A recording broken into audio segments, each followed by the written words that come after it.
In 1953, a young mother named Francis Doyle stood in a small grocery store in Terre Haute, Indiana, watching the price of butter climb for the third time in a single year. Her husband's paycheck hadn't moved an inch. Her family still needed to eat. Most women on her street quietly panicked, cutting corners wherever they could and hoping for the best. Frances did something different. She sat down that same evening with a pencil and a notebook and built 10 specific habits she would keep for the rest of her life, that let her family eat well, save steadily, and never once fall behind, no matter how high prices climbed around her. 70 years later, with grocery prices in 2026 higher than almost anyone alive has ever seen them, every single one of Francis Doyle's 10 habits still works exactly the way it did the year she first wrote them down. Subscribe now, because every week we uncover a forgotten habit like this one, real strategies from the past that quietly outperform almost everything modern advice tells you to do. Rule 1. She never bought a single ounce more than the week needed. Why would buying less, not more, actually save a family money? It sounds backwards, but Francis proved it week after week for over a decade. Most families assume stocking up in bulk is always the smarter move, and sometimes it is. But Francis noticed something her neighbors consistently missed. Food bought beyond what a household could realistically use before it spoiled wasn't savings at all. It was money quietly thrown away the moment it hit the trash can, dressed up to look like a bargain. Francis planned her grocery trips around exactly 7 days of meals, no more, calculated the night before based on what was already sitting in her pantry. If a sale on flour meant buying twice what the week needed, she only took the extra amount if she had a specific plan to use it within days, not months. Anything without a plan stayed on the shelf, no matter how tempting the discount looked. This single habit protected her family from a very specific kind of waste that inflation makes considerably worse today than it was in 1953. When prices are rising fast, the instinct to hoard becomes stronger, and so does the cost of getting that hoarding wrong. Spoiled food purchased at today's higher prices is a far more expensive mistake than it ever was 70 years ago. Here's the modern translation. Before buying in bulk during any sale, ask a simple question Francis asked every single week. Will this actually be used before it goes bad? And is there a real plan for it, or is the discount simply too tempting to think through clearly? In 2026, with grocery prices sitting well above where they stood even 5 years earlier, the cost of guessing wrong on a bulk purchase has never been higher, and Francis Doyle understood that danger 70 years before the rest of us caught up to it. Rule 2. She calculated price by the ounce, never by the package. What if the bigger box on the shelf was actually the worst deal every single time, and almost nobody in the store ever checked? Frances carried a small pad of paper folded into her coat pocket on every shopping trip, and on it she did something most shoppers in 1953 never bothered with. She divided the price of an item by its weight, comparing the actual cost per ounce between brands and sizes rather than trusting the sticker price alone. A larger box that looked like the better bargain sometimes cost more per ounce than the smaller ones sitting right beside it, a trick of packaging that stores have used for generations. This habit demanded patience most shoppers weren't willing to spend, standing in an aisle doing simple division while other customers moved on without a second thought. But over a full year of shopping, that small patience added up to real measurable savings, the kind that never showed up in any single trip, but became impossible to ignore once totaled across 12 months. Today, this exact trick has quietly become even more valuable than it was in Francis's era, because modern packaging has gotten considerably better at disguising a shrinking product behind a familiar-looking box, a practice many shoppers have started noticing more and more in recent years, without always understanding exactly how much it's costing them. Here's the modern translation. Most grocery stores today print the price per unit directly on the shelf tag, in smaller print beneath the total price. Francis did this math by hand in 1953. In 2026, the calculation is often already done for you, sitting quietly on the shelf, waiting for anyone patient enough to actually read it, instead of grabbing the biggest box and assuming bigger always means better. Rule 3. Sunday dinner was planned before Monday's groceries were bought. Why did planning a single Sunday meal a week in advance end up protecting Francis Doyle's entire grocery budget for the following 6 days? Francis never walked into a store without already knowing exactly what Sunday's dinner would be, decided days ahead of time based on what was on sale and what needed using from the week before. This single decision worked backward through her entire shopping list, because every other meal that week was built to use the same core ingredients, just in different combinations, rather than requiring an entirely separate set of groceries for each individual day. A roast bought for Sunday became sandwiches by Tuesday. Vegetables bought for one dish stretched across 2 or 3 others before the week was finished. Nothing sat unused because nothing was purchased without already having at least 2 jobs to do before it was gone.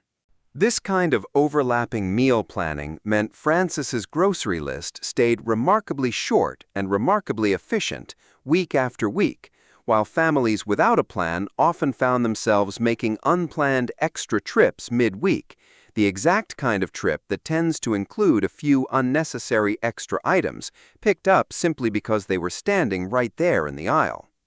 Here's the modern translation, and it matters considerably more now than it did decades ago. Every unplanned trip to the store today carries a real cost beyond just the extra items purchased, given how much prices have climbed across nearly every category of groceries in recent years. A single well-planned Sunday meal that intentionally overlaps into 2 or 3 other dinners that week can meaningfully shrink a monthly grocery bill, exactly the way it shrank Francis Doyle's, using nothing more than a little foresight and a notebook. Rule 4. She allowed exactly one splurge and guarded it fiercely. Could allowing yourself one small indulgence every single week actually make it easier, not harder, to stay disciplined everywhere else? Francis was not a woman who denied her family every small pleasure in the name of savings. Every Friday, without exception, one small treat made it into the grocery basket. A bag of hard candy, a small treat for the children, something modest but genuinely enjoyed. Everything else that week stayed strictly basic, generic where possible, simple where flavor allowed for it. This might seem like a minor detail, but Francis understood something about discipline that many stricter households of her era never quite grasped.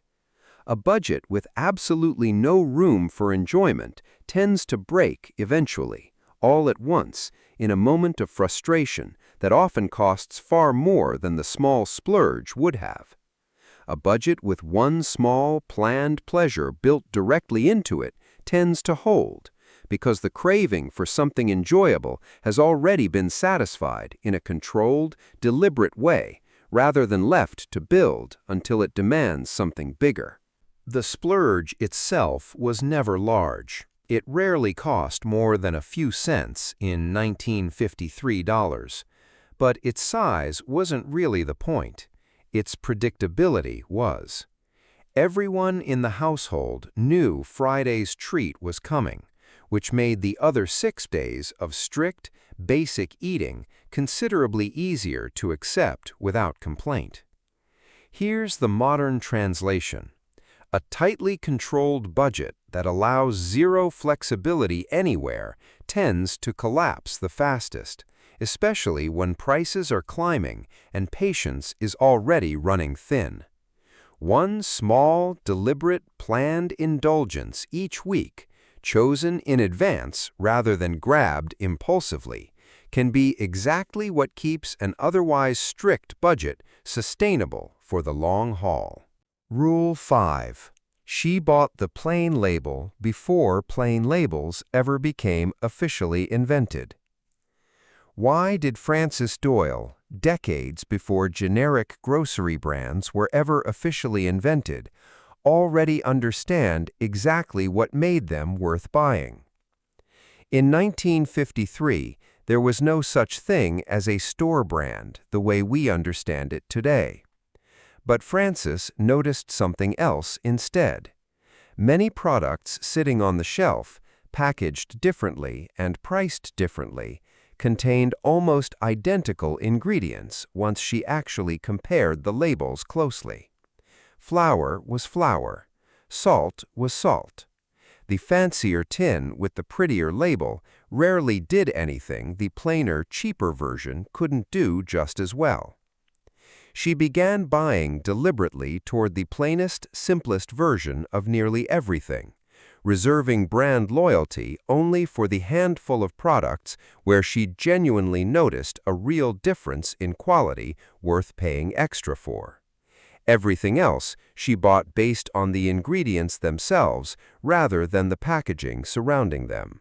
This habit required a kind of skepticism many shoppers never bothered to develop, questioning whether a more expensive version of something ordinary was actually better, or simply better marketed. Francis assumed, until proven otherwise by her own kitchen results, that the plainer option deserved a fair chance before she paid extra for something fancier. Here's the modern translation, and it may be the single most directly useful habit on this entire list for 2026. Store brand and generic products today are frequently manufactured in the exact same facilities as their name brand counterparts, often with nearly identical ingredients at a meaningfully lower price. Francis Doyle's instinct, question the packaging before trusting it, remains one of the fastest, easiest ways to meaningfully reduce a grocery bill without changing a single thing about what actually ends up on the dinner table. Rule 6.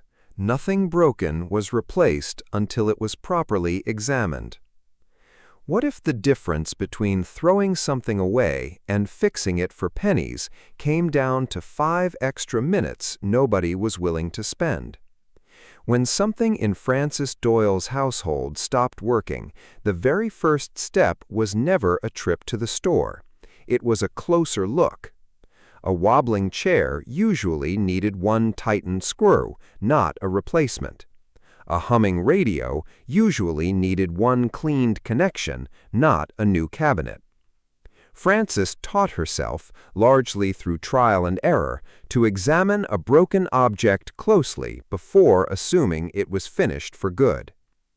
This habit saved considerably more money than it might appear to at first glance, not because every repair succeeded, but because the 5 minutes spent looking closely almost always revealed whether a real replacement was actually necessary or whether a much cheaper fix was hiding in plain sight the entire time.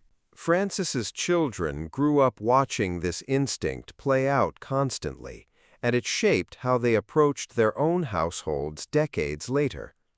A stopped clock got opened before it got discarded. A stuck drawer got sanded before it got replaced. Nothing was assumed broken beyond repair until it had actually been examined by someone willing to take the time. Here's the modern translation, and it matters more in 2026 than it has in decades. Replacement costs for nearly everything have climbed dramatically in recent years, while basic repairs, a new part, a tightened connection, a cleaned component, often remain considerably cheaper by comparison.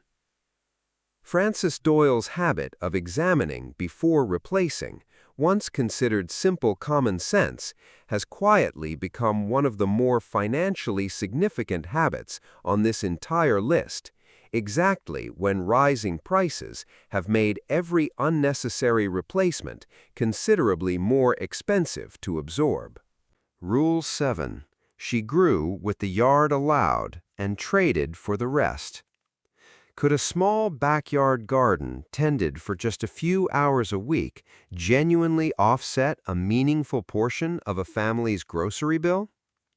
Frances kept a modest garden behind her Terre Haute home, nothing elaborate, tomatoes, beans, a few rows of lettuce that never quite filled the space she hoped they would.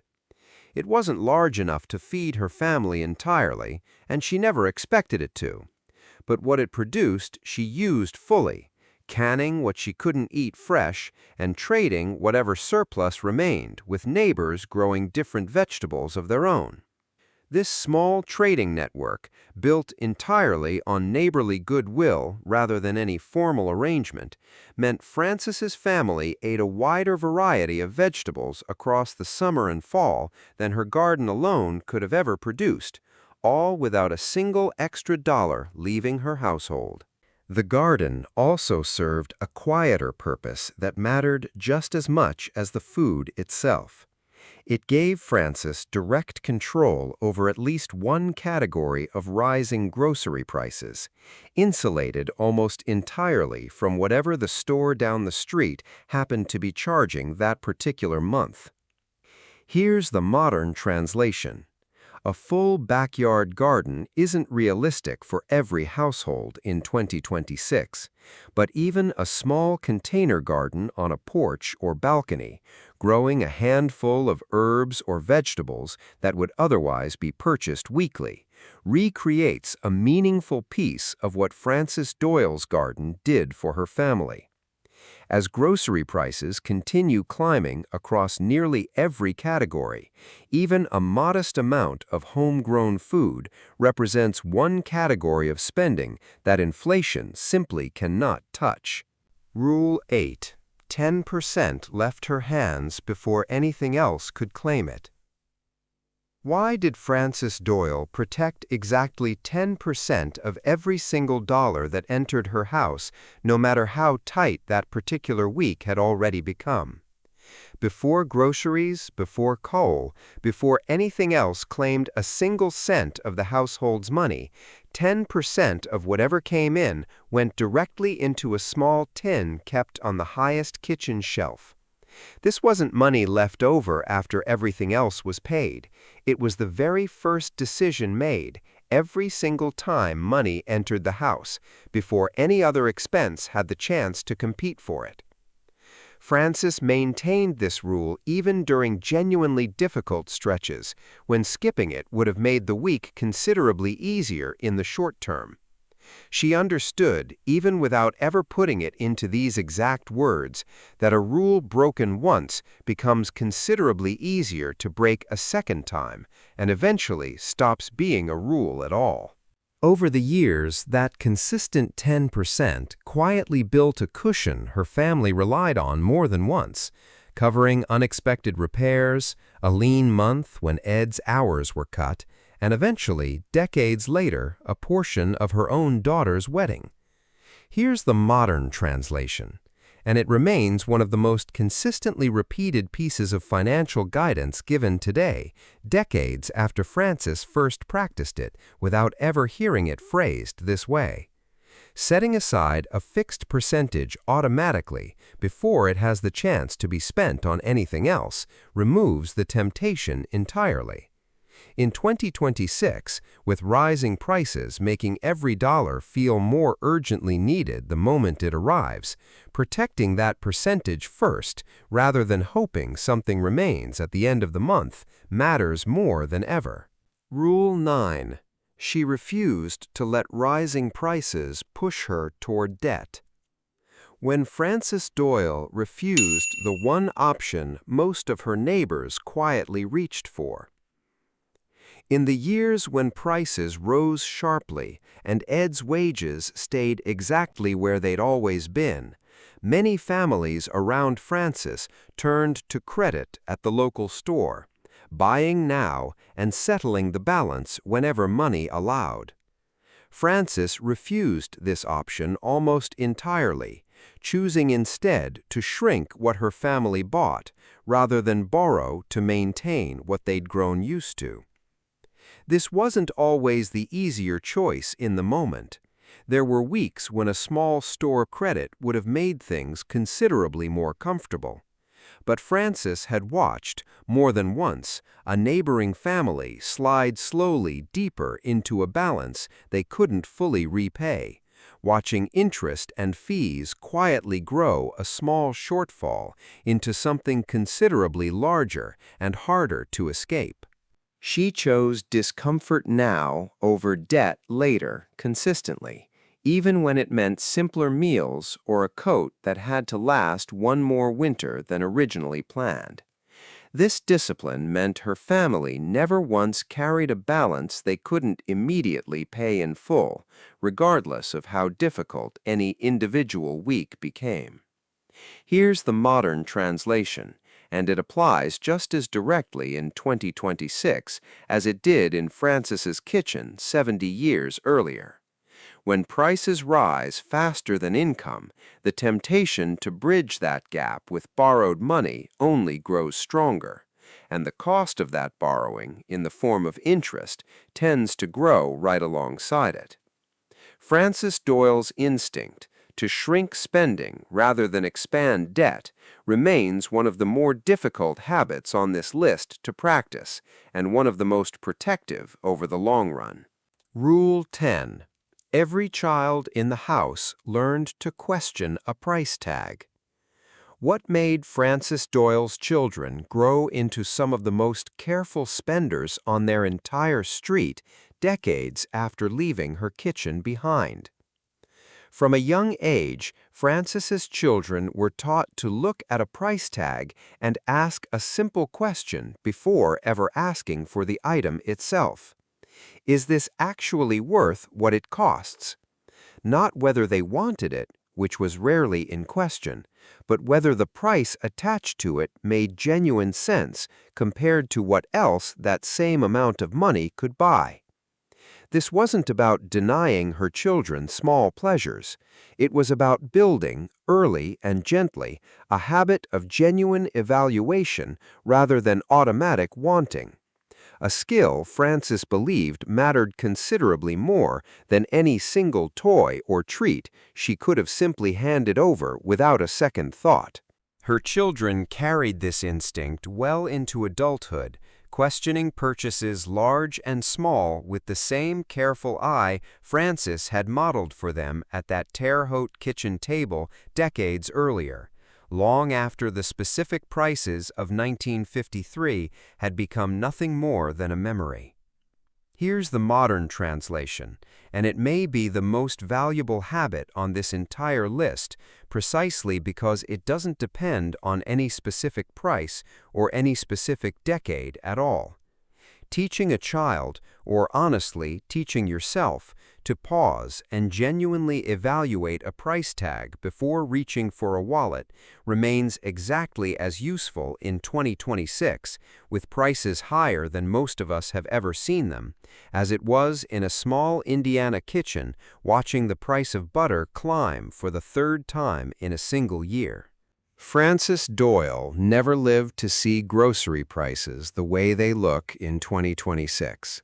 But every single habit she built at that kitchen table in 1953 still works exactly the way it did the year she first wrote them down. Rising prices aren't new. Families finding quiet, steady ways to outlast them aren't new either. Her notebook is long gone now, but these 10 habits remain, waiting for anyone willing to actually use them the way she did, week after week, without exception, for the rest of her life. Which of Francis Doyle's 10 habits do you think would help your own budget the most right now? If this story gave you something worth using this week, subscribe now for a forgotten habit like this every single week, and tell us in the comments which rule you're starting first.